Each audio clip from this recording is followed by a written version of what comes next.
Next chapter हम लोगों का circular and rotational motion. Circle देख रहे हैं कैसा होता है इसमें, और कोई भी चीज़ मूव करेगा तो उसका डायरेक्शन कंटिन्यूसली चेंज होगा और फिक्स स्पीड से घूमे फिर भी उसके डायरेक्शन बदलने के कारण वेलोसिटी बदलेगा। वेलोसिटी बदलते रहने के कारण कहा जाता है कि इसमें जो एक्सेलरेटेड मोशन होता है, जैसे यहीं पे ऑब्जेक्ट मान लीजिए यहाँ से यहाँ गया, ऑब्जेक्ट जो है यहाँ से यहाँ गया, जब यहाँ से यहाँ गया तो इसका डिस्प्लेसमेंट क्या होगा, यहाँ से यहाँ जाने पे इसका डिस्प्लेसमेंट ये वाला होगा। लेकिन इसको डिस्प्लेसमेंट को सर्किल में रूप में दिखाना हो, एंगल के रूप में, तो इसका सबसे छोटा रूप में ये जो है थोड़ा बड़ा हो गया, सबसे छोटा रूप में एंगुलर डिस्प्लेसमेंट के रूप में दिखा सकते हैं थीटा के रूप में। थीटा इक्वल टू क्या हो जाएगा, L/R, यानी एंगुलर डिस्प्लेसमेंट क्या हो जाएगा, L/R। और दोनों का दोनों जो है लेंथ ही है, जिसके कारण क्या होगा, इसका कोई भी यूनिट या डायमेंशन नहीं होता। ये जो है वेक्टर ना कि वेक्टर क्वांटिटी है, एंगुलर डिस्प्लेसमेंट जो है वेक्टर क्वांटिटी है। इसका ऐसा यूनिट जो है वो रेडियन है, इसका ऐसा यूनिट जो है वो रेडियन है। यानी एंगुलर डिस्प्लेसमेंट को हम लोग थीटा से दिखाते हैं। उसके बाद एंगुलर वेलोसिटी इसको कि ओमेगा से दिखाएंगे, ओमेगा से। वेलोसिटी का फॉर्मूला क्या होता है, डिस्प्लेसमेंट बाई टाइम। यहाँ पर एंगुलर वेलोसिटी क्या हो जाएगा, एंगुलर डिस्प्लेसमेंट बाई टाइम। तो इसका डिस्प्लेसमेंट की बात करें, omega equals to theta by t जो होगा, यहाँ पर टी, तो थीटा का तो कोई डायमेंशन होता नहीं है, टी क्या हो जाएगा, टी इनवर्स। कोणीय जो एंगुलर वेलोसिटी उसका डिफिनेशन इस प्रकार से होता है। मान लीजिए सर्किल हो गया, तो यहाँ से क्या होता है, यहाँ से यहाँ तक पूरा ये एंगल जो होता है 180 डिग्री को पाई कहा जाता है। तो पूरा चक्कर मारेगा तो उसको कहेगा 2 पाई। जितना देर में एक पूरा 2 पाई चक्कर मारता है उसी को एंगुलर वेलोसिटी कहते हैं। एंगुलर वेलोसिटी ये डिस्प्लेसमेंट बाई टाइम, तो 2 पाई डिवाइडेड बाई टाइम, जितना टाइम लगेगा उसमें। एंगुलर वेलोसिटी हो जाएगा 2 पाई n, जहाँ पे n क्या हो जाएगा, 1 सेकंड में कितना चक्कर लगाता है वो n हो गया, तो omega equals to 2 pi n हो गया। उसके बाद सेंट्रीपिटल एक्सेलरेशन, जैसे घूमता है ना सर्कुल पे, तो हमेशा उसका वेलोसिटी चेंज होता रहता है, लेकिन इसी जिसके कारण एक्सेलरेशन इसका किधर लगता है, तो सेंटर पर लगता है, इसलिए इसको सेंट्रीपिटल एक्सेलरेशन कहते हैं। सेंट्रीपिटल का फॉर्मूला होता है v²/r, A equal to v²/r। इसके बाद एक सेंट्रीपिटल फोर्स। सेंट्रीपिटल फोर्स क्या होता है कि जब सेंटर की तरफ लगता है, जैसे कि ये जो सर्कुलर मोशन में सेंटर की तरफ लगता है, सेंटर की तरफ लगता है, इसलिए सेंट्रीपिटल फोर्स कहते हैं। ये कोई एक्स्ट्रा फोर्स नहीं होता है, फोर्स जनरेट होता है, मतलब जो वैसे वहाँ पे फ्रिक्शन रहेगा तो फ्रिक्शन फोर्स जो सेंट्रीपिटल फोर्स का काम कर देगा, एक्स्ट्रा फोर्स नहीं आता है। तो इसका फॉर्मूला आता है मास इंटू एक्सेलरेशन। एक्सेलरेशन आप पता है, देखिए v²/r, तो mv², सेंट्रीपिटल फोर्स का होता है mv²/r। ओमेगा के टर्म में होता है m⍵²r। यहाँ पे लिखा हुआ है, ये जो कोई नया बल नहीं है, वहाँ पर जो पहले से जो आता है, जैसे मान लीजिए यहाँ पे घुमाव है, तो यहाँ पे क्या करते हैं, बाहर का रूट को टेढ़ा कर देंगे, तो वहाँ पे पहले से जो उसमें एक्सेलरेशन होगा उसी कारण फोर्स जनरेट होगा, जिसको सेंट्रीपिटल फोर्स हो जाएगा। जब पत्थर को हम धागे से बांध कर इसे गोल गोल गोल गोल घुमाएंगे, तो उसके कारण धागा के कारण जब घूमेगा तो जो टेंशन जनरेट होगा उसी कारण वहाँ पे सेंट्रीपिटल फोर्स जनरेट हो जाएगा। जैसे कि सूर्य और उसके जो ग्रह है उस सबके बीच में जो ग्रेविटेशनल फोर्स है, उसी में से वहाँ जनरेट हो जाता है कौन, सेंट्रीपिटल फोर्स। यानी कि सेंट्रीपिटल कोई अलग से सेंट्रीपिटल फोर्स जनरेट नहीं होता है, पहले जो रहता है उसी का रूप बदलता है। जैसे इलेक्ट्रॉन, न्यूक्लियस के चारों तरफ जो इलेक्ट्रॉन घूमता है वो भी क्या है, तो न्यूक्लियस इलेक्ट्रॉन के बीच में जो इलेक्ट्रोस्टैटिक फोर्स टाइप का लगता है उसी कारण जो है वो घूमते रहता है।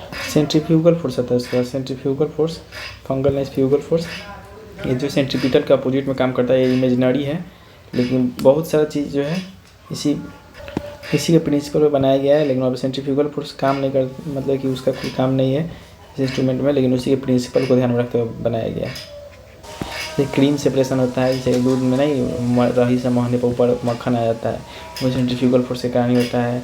या फिर जैसे कि हम देखते हैं कि बाल्टी में पानी भरा रहता है, उसको गोल घुमाएंगे तो ऊपर आ जाएगा, फिर पानी नहीं गिरता है, क्योंकि सेंट्रीफ्यूगल फोर्स उसको पानी के पेनी की तरफ दाब के रखता है। सेंटर ऑफ ग्रेविटी जहाँ से बैलेंस होता है, सेंटर ऑफ ग्रेविटी पता ही है, जहाँ से बैलेंस हो जाता है, तो कुछ लोग कुछ चीज़ को देखते हैं इसका सेंटर ऑफ ग्रेविटी कहाँ, जैसे कि जो नॉर्मल रॉड होगा उसका कहाँ पे होगा, उसका बीच में होगा। जो ट्रायंगल होता है उसका जो मीडियन होता है, मीडियन का इंटरसेक्शन पॉइंट होता है, वही होता है रेक्टेंगल और स्क्वायर, इसमें जिसका डायगोनल जहाँ पे कटता है वही होता है इसका सेंटर ऑफ ग्रेविटी का पॉइंट। अगर स्फीयर है, कोई स्फीयर सॉलिड स्फीयर है, तो इसका जो सेंटर पॉइंट होगा वही होता है। कोई किसी चीज़ को संतुलन बना के रखना हो तो उसको दो कंडीशन को पूरा करना होगा। उससे मान लिया ऐसे कोई चीज़ है तो उसका सेंटर ऑफ ग्रेविटी जितना ज़्यादा नीचे होगा उतना ही ज़्यादा बैलेंस होगा, और जितना अगर वो अपने बेस से जो है बिल्कुल ही वर्टिकल लाइन होना चाहिए, तब जब पास कर रहा हो तभी जाकर बैलेंस होगा। मान लीजिए कि धरती हो गया, यहाँ पे कोई ऐसा चीज़ है तो बैलेंस नहीं होगा, क्योंकि यहाँ से जो इसका जो सेंटर ऑफ ग्रेविटी जो है यहाँ से वर्टिकली इससे पास नहीं कर रहा है ना, ये अनबैलेंस हो जाएगा। लेकिन वो इसी को हम अगर ऐसे रख दे, इसको ऐसे रख देना, यहाँ पे सेंटर ऑफ ग्रेविटी की लाइन जो बिल्कुल ऐसे पास कर जाता है, बैलेंस हो जाएगा। जैसे कार बनाया जाता है, कभी भी कार बनाया जाता है, कार को ऐसे बनाया जाता है कि उसका सेंटर ऑफ ग्रेविटी जो है ज़मीन के एकदम नज़दीक में रहे, जिसका बैलेंस बना रहा है। जैसे और उसको बेढंगा से बना दिया जाएगा, बेढंगा ढंग से, जो सेंटर ऑफ ग्रेविटी का इधर उधर हट जाएगा। जैसे फार्मूला कार रेस को देखते हैं, वाला गाड़ी जो रहता है एकदम ज़मीन से सट के रहता है, क्योंकि उसके सेंटर ऑफ ग्रेविटी भी ज़मीन के पास आएगा, नहीं तो पलट ही जाएगा टर्निंग पे। संतुलन बनाने के लिए जब आदमी पहाड़ पे चढ़ता है तो आगे में थोड़ा आगे की तरफ ऐसे झुक जाता है, जो सेंटर ऑफ ग्रेविटी है बिल्कुल उससे वर्टिकली एकदम पास करे, उसके बेस से जो है बिल्कुल एकदम 90 डिग्री का एंगल बनाते हुए पास करे। सेम केस होता है जब बस में जो होता है ओवर लीडिंग नहीं किया जाता है, नहीं तो उसका सेंटर ऑफ ग्रेविटी गड़बड़ाएगा तो इधर साइड में गड़बड़ाएगा, उधर साइड में पलट जाएगा। या फिर जो लीनिंग टावर है इजिप्ट का, वहाँ पे भी जो है सेंटर ऑफ ग्रेविटी भले ही गड़बड़ा, मतलब कि देखने में गड़बड़ाया हुआ है, लेकिन उसके बेस से वर्टिकली जाता है, जिसके कारण वो गिरता नहीं है। मतलब कि सेंटर वो जो है लीनिंग टावर इजिप्ट थोड़ा सा इंक्लाइन पे है, जिसके कारण थोड़ा सा टेढ़ा रखता है, फिर भी जो सेंटर ऑफ ग्रेविटी मेंटेन गिरता नहीं है। रोटेशनल मोशन में क्या होता है, एक्सिस होता है, एक्सिस के चारों तरफ होता है, जो सबसे जितना ज़्यादा दूर होता है उसका लीनियर वेलोसिटी उतना ही ज़्यादा होता है। और दो वो चीज़ जो है सेम रोटेशनल मोशन में तो उसका एंगुलर वेलोसिटी समान होगा। मतलब कि समय जैसे पंखा जो घूमता है तो सब सेम एंगुलर वेलोसिटी से घूमता है, या फिर लट्टू घूमता है तो भी सेम वेलोसिटी से ही घूमता है। मतलब मोमेंट ऑफ इनर्शिया ये जो है उसको चाहता है कि उसी स्टेट में, मान लीजिए वहाँ तो पत्थर लेके ऐसे गोल घुमाते हैं तो क्या चाहता है कि इसी में रहें। इसी कारण ऐसे ही मान लीजिए हाथ से छोड़ देंगे तो ये जो है वहीं पर न गिर के इसे फेंका जाता है, किसी कारण मोमेंट ऑफ इनर्शिया का होता है। इसका फॉर्मूला होता है I=mr²। एम जो हो गया उसका मास और आर जो जितना डिस्टेंस पे है तो वही mr² हो गया। वही घूमते घूमते कोई भी चीज़ है जो अपने एक्सिस पे घूमते घूमते चाहे एक मोमेंटम क्रिएट कर लेता है, चाहता है उसी एंगुलर मोमेंटम पे घूमते रहे, तो वही एंगुलर मोमेंटम हो जाता है I into angular velocity. Angular velocity हम लोग का क्या हो जाता है ओमेगा। तो आप लोग का मोमेंट ऑफ इनर्शिया में यानी कि हम लोग एंगुलर मोमेंटम लिख सकते हैं L=I ओमेगा। आई पता है mr², ओमेगा पता है 2πn होता है, लेकिन इसको इसके रूप में I ओमेगा लिख सकते हैं। एंगुलर मोमेंटम का एक और फॉर्मूला होता है L²/2I। मतलब अगर कोई रिलेशन के लिए हमारे काइनेटिक एनर्जी हो गया, कोई भी चीज़ घूम रहा है उसका काइनेटिक एनर्जी, एंगुलर मोमेंटम में कोई रिलेशन है तो है रिलेशन L²/2I जो रिलेशन है उसका काइनेटिक एनर्जी, एंगुलर मोमेंटम का भी रिलेशन है L²/2I का।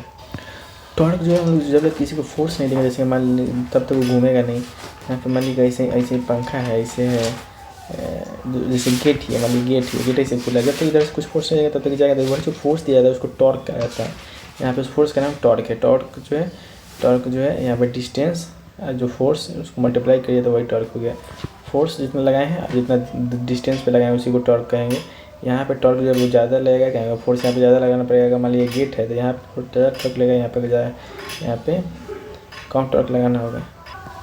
तब छोड़िए टॉर्क को मैं याद रखना होगा, टॉर्क हो जाएगा न्यूटन मीटर, इसका यूनिट होता है, ये जो स्केलर क्वांटिटी है। टॉर्क निकाल का फॉर्मूला होता है डिस्टेंस गुने फोर्स। ये जितना ज़्यादा दूर होगा टॉर्क उतना ही ज़्यादा अधिक होगा। जितना ज़्यादा दूरी से क्या डी उसमें डायरेक्टली प्रोपोर्शनल में है, डी गुने जितना ज़्यादा दूर होगा उतना ही ज़्यादा टॉर्क का वैल्यू ज़्यादा होगा। जैसे घर में जो जांता पिसाता है, जांता का जो ऐसे हंडी रहता है वो एकदम ऐसे गोला वाला के एकदम बाहर रखा जाता है, लास्ट में रखा जाता है। वहाँ पर टॉर्क मतलब कि वहाँ पे फोर्स कम लगता है जितना दूरी खींचिएगा। जैसे मान लीजिए F गुने D, यहाँ पे क्या होगा, यहाँ से हम गेट को बंद करना चाहें तो डिस्टेंस कम होने के कारण फोर्स ज़्यादा लगेगा तभी नहीं जाएगा गेट बंद होगा। यहाँ पे क्या होगा, फोर्स कम लगाएंगे, डिस्टेंस ज़्यादा उसको मेंटेन कर लेगा, इसलिए डिस्टेंस जितना दूर खींचा जाता है फोर्स कम लगता है। दरवाज़ा का हैंडल जो हमेशा कब्जा से दूर लगाया जाता है, वही ना, कब्जा से हमेशा दूर लगाया जाएगा। चापाकल का हैंडल इसीलिए लंबा रखा जाता है, कभी चापाकल का हैंडल इसे होता है ये चापाकल का, तो यहाँ से कभी चलाने में देखिएगा कितना ज़्यादा फोर्स लगेगा, यहाँ पे बहुत कम फोर्स लगता है। किसी कारण होता है टॉर्क के कारण होता है। कुम्हार का जो होता है तो उसमें लकड़ी लगा के जो घुमाने वाला होता है एकदम बिल्कुल साइड में होता है, जिससे उसका फोर्स कम। कॉपर आता है, कॉपर जो इसका ऐसे यूनिट जो होता है न्यूटन मीटर ही होता है।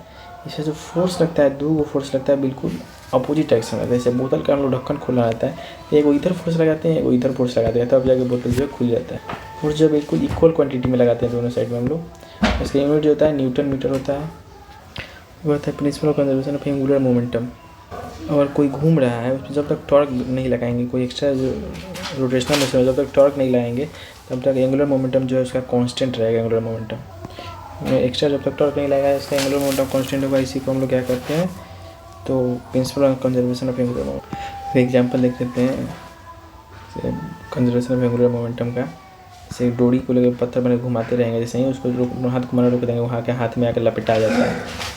अब वो आदमी जो हाथ फैला के गोल घूमता है तो घूमते घूमते अगर अपना हाथ अगर नीचे कर तो उसमें मोमेंट ऑफ इनर्शिया घट जाता है और एंगुलर जो वेलोसिटी है वो बढ़ जाता है। वो डिस्क है घूम रहा है, उस पर वो मच्छर बढ़ जाता है तो उसका मोमेंट ऑफ इनर्शिया बढ़ जाता है और उसके कारण क्या होता है कि उसका एंगुलर वेलोसिटी जो है वो घट जाता है। धरती ये सूरज हो गया, धरती जब सूरज से नज़दीक जाता है तब इसका क्या होता है, स्पीड बढ़ जाता है, क्यों एंगुलर वेलोसिटी बढ़ जाता है। एंगुलर वेलोसिटी क्यों बढ़ जाता है, क्योंकि इसके बीच की दूरी जो है कम हो जाता है, अगर मोमेंट ऑफ इनर्शिया घट जाता है। जब तैराक स्विमर जो पानी में कूदता है तो भी अपने शरीर को पूरा मोड़ता है क्योंकि उसका मोमेंट ऑफ इनर्शिया घट जाए, जैसे एंगुलर वेलोसिटी बढ़ जाए। ये सब जो कंजर्वेशन ऑफ एंगुलर मोमेंटम का एग्जाम्पल है। लीवर जो उठाने सब के लिए है, उसमें देखते हैं, जैसे कि एग्जाम्पल से समझ में आ जाएगा। जैसे मान लीजिए कैंची हो गया, तो कैंची में यहाँ से हम लोग काटते हैं तो जहाँ इसको कहेगा एफर्ट, ठीक है, इसको एफर्ट। और जहाँ पे इससे होता है ई वाला होगा, जहाँ से घूमता है उसको कहेंगे फलक्रम, इसी पे मेन काम पड़ता है, इसको कहेंगे लोड। और भी एग्जांपल देख लेते हैं। जैसे मान लिए कि हम लोग ऐसे यहाँ पे एक ठो पत्थर है, यहाँ से हम लोग उसको उठाना है, इधर सामान रखे तो यहाँ से हम लोग एफर्ट डाल रहे हैं, पत्थर जो है फलक्रम हो गया, यहाँ पे लोड हो गया। या फिर मान लीजिए एक ट्रॉली आता है, यहाँ पे ऐसे चक्का लगा रहता है, ऐसे सामान नहीं उठा के कचरा, इसमें कचरा रख के ले जाया जाता है, तो यहाँ पे एक होता है स्टैंड जैसा, यहाँ से हम लोग उठाएंगे इसको, ये हो गया एफर्ट। चक्का हो गया फलक्रम, ये हो गया लोड। यानी फलक्रम के चारों तरफ जो है मूवमेंट होता है। जब मान लीजिए एक फावड़ा लिए हम लोग, फावड़ा में इधर पकड़ने वाला हो गया, इधर ऐसे हो गया, तो यहाँ से ही घूमता है, जिसके चारों तरफ घूमता है, इसके चारों तरफ घूमता है, ये हो गया फलक्रम। यहाँ पे हम लोग पकड़े हैं, इसमें लग गया एफर्ट, और यहाँ पे जो सामान उठाया उसको कहा गया लोड। तो मैकेनिकल एडवांटेज ऑफ लीवर होता है, क्या होता है कि लोड को डिवाइड कीजिए एफर्ट जो लगा है उससे, तो मैकेनिकल एडवांटेज हो गया। इसके बाद लीवर को 3 बार, first class lever, second class और थर्ड क्लास है। फर्स्ट लीवर की क्या होता है, फलक्रम जो है बीच में होगा, एफर्ट एक तरफ होगा, लोड एक तरफ होगा, तो इसको कहेंगे हम लोग फर्स्ट क्लास। कैंची में क्या होता है, कैंची में यहाँ पे होता है फलक्रम, यहाँ एफर्ट, इधर होता है लोड, तो ये हो गया फर्स्ट क्लास लीवर। या फिर तराजू देखिएगा, तराजू एक तरफ बटकारा हो जाएगा, एफर्ट हो जाएगा, एक तरफ लोड हो जाएगा, बीच में होता है फलक्रम। तो कैंची हो गया, तराजू हो गया, साइकिल का ब्रेक हो गया, नेल कटर हो गया। या पिलास जो होता है, पिलास भी होता है, ऐसा ही होता है, पिलास इधर दाबने वाला होता है, इधर हैंडल होता है, तो पिलास भी उसी में आता है। साइकिल का ब्रेक, नेल कटर भी उसी में आता है। फर्स्ट इसमें देखो पहले वाले में एफ बीच में था, इसमें ये लोड बीच में होगा। जैसे कि नींबू निचोड़ने वाला में क्या होता है, कैसे होता है, हिंज जैसा ऐसा रहता है, इसमें नींबू डाला जाता है, ऊपर से दबा जाता है, तो ये हो गया फलक्रम। इधर लगा एफर्ट, ये बीच में हो गया लोड, ये बीच में लोड होना चाहिए। तो तंबाकू कटने वाला मशीन में से वैसे ही रहता है, यहाँ पर तंबाकू कटाता है। या फिर कपचा जो घूमता है वो भी दरवाजे का, वो भी वही होता है। एक पहिया वाला जो गाड़ी होता है, जो कचरा उठाने वाला भी नहीं होता है, एक इधर से ऐसे रहता है, तो वो भी जो आता है, इसमें लोड बीच में रहता है। सेकेंड में, थर्ड में आ गया, इसमें एफर्ट जो है वो बीच में लगता है, उसको थर्ड वाला में। जैसे चिमटा हो गया, आदमी का हाथ हो गया, किसान के लिए हल जो फावड़ा होता है वो हो गया। इसमें एफर्ट जो भी था दिया, पहला वाला FLE फॉले, इसमें फलक्रम बीच में, लोड बीच में, एफर्ट बीच में। हम लोग कंपटीशन देख लेते हैं किसका, लीनियर मोशन का और रोटेशनल मोशन, इस सब का। यहाँ पे मास होता है, यहाँ पे मोमेंट ऑफ इनर्शिया होता है, यहाँ पे डिस्प्लेसमेंट होता है, एंगुलर डिस्प्लेसमेंट हो गया, वेलोसिटी हो गया तो यहाँ पे एंगुलर वेलोसिटी हो गया, यहाँ पे एक्सेलरेशन हो गया तो एंगुलर एक्सेलरेशन हो गया।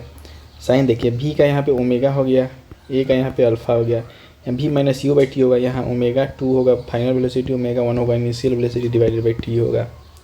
तो एंगुलर एक्सेलरेशन है वो उसका जो वो सदिश स्केलर क्वांटिटी है, उसका यूनिट है T-2। यहाँ पे फोर्स है M है, तो यहाँ पे फोर्स है I अल्फ़ा। टॉर्क जो है वहाँ पे फोर्स है, पर टॉर्क है I अल्फ़ा है। यहाँ पे M भी है, मोमेंटम मास इंटू वेलोसिटी, यहाँ पे मोमेंटम L=I ओमेगा है। यहाँ पे kinetic energy half M B square, पर kinetic energy 1/2 I omega square है। यहाँ पे work done equal to force into displacement, यहाँ पे टाइम इंटू थीटा डिस्प्लेसमेंट, यहाँ पे एंगुलर डिस्प्लेसमेंट है। B=U+80, तब B की जगह पे हो जाएगा ओमेगा, इनिशियल की जगह पे ओमेगा नॉट प्लस एक्सेलरेशन के अल्फा, टाइम की जगह पे तो T होगा। वैसे ही यहाँ पे फाइनल वेलोसिटी की जगह पे ओमेगा, यहाँ पे ओमेगा नॉट नीचे होगा। डिस्प्लेसमेंट की जगह पे थीटा, टाइम की जगह पे टाइम रहेगा, A की जगह पे अल्फा, की जगह पर ओमेगा नॉट, फाइनल की जगह पर ओमेगा। जो इम्पल्स ऑफ फोर्स होता है, मतलब फोर्स कितना टाइम के लिए लगाया जाता है, ये फोर्स लगाया गया टी टाइम, T1 टाइम से T2 माइनस T1 कर दीजिए, हो जाएगा। इसका ऐसा यूनिट होता है केजी मीटर पर सेकेंड, का यूनिट होता है mL/T-1। फोर्स इम्पल्स फोर्स का देखते हैं। ऐसे आदमी कैच लेते टाइम क्या करता है, वो हाथ को पीछे खींचता है, क्योंकि बॉल हाथ में लाने में ज़्यादा टाइम लगेगा, टाइम ज़्यादा लगेगा। यानी जितना ज़्यादा टाइम लगा देगा आदमी बॉल को पकड़ने में, उतना ही कम उसमें फोर्स लगेगा, चोट कम लगेगा। यानी कूदते टाइम अगर बालू पे कूदेगा तो कम चोट लगेगा, ईटा पे कूदेगा ज़्यादा फुट फाट जाएगा। क्या है वहाँ पे जो है वो थोड़ा धंसता है, धंसने के टाइम क्या टाइम को बढ़ा देता है, जिसके कारण आदमी के चोट कम हो जाता है। या गाड़ी में जो सॉकर वगैरह लगाया जाता है, ये सब फोर्स इम्पल्स फोर्स का ही एग्जाम्पल है। कोलिजन को देख, टकराना पता ये कोलिजन हो गया, मतलब परफेक्टली इलास्टिक कोलिजन। टकराने के पहले और बाद उसका जो जितना एनर्जी था सेम का सेम रहे तो परफेक्टली इलास्टिक होगा। टकराने के बाद उसका एनर्जी जो है घट जाए तो इनएलास्टिक हो गया। और दो को चीज़ टकराने के बाद एक में शॉर्ट गया, उसके बाद शॉर्ट के घूमने लगा तो उसको परफेक्टली इनएलास्टिक कोलिजन कहेंगे। एक्सप्लोजिव में अगर कोई फूट जाता है, विस्फोट हो जाता है, उसको एक्सप्लोजिव कोलिजन में रखेंगे। जितने भी कोलिजन होता है सब में काइनेटिक एनर्जी तो फिक्स नहीं होता है, लेकिन लीनियर मोमेंटम जो है कांस्टेंट होता है। लीनियर मोमेंटम कांस्टेंट होता है जितना भी कोलिजन होता है। कोलिजन L है कि नहीं, इसलिए लीनियर मोमेंटम कांस्टेंट हो गया, काइनेटिक एनर्जी कांस्टेंट नहीं हुआ।